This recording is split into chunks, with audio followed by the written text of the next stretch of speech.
এই কোথায় যাচ্ছিস তুই এখন? গানের ক্লাসে। কি হবে এসব গান বাজনা শিখে? গান নিয়ে কি আর পেট চলবে? গানকে এবার বিদায় কর। কিন্তু বাবা আমি গান নিয়েই তো এগোতে চাই, তুমি তো জানো এটা আমার স্বপ্ন।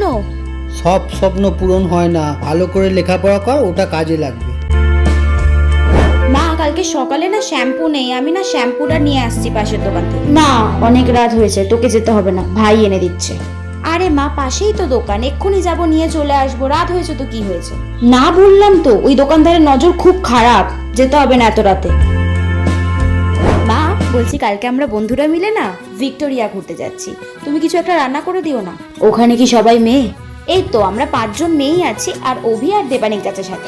জানতাম কোনো একটা ঘটনা আছে, ছেলে নিয়ে ভিক্টোরিয়া যাচ্ছি, জানি না ওখানে কি হয়।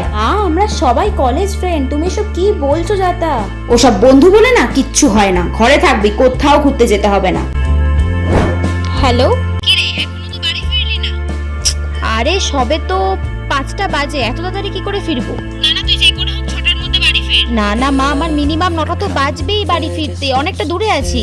একা একটা মেয়ে এতক্ষণ ধরে বাড়ির বাইরে আছিস, আমাদের কি চিন্তা হয় না? দেখছি তো নিউজে রেপ কত বেড়ে গেছে আজকাল, কত খারাপ কাজকর্ম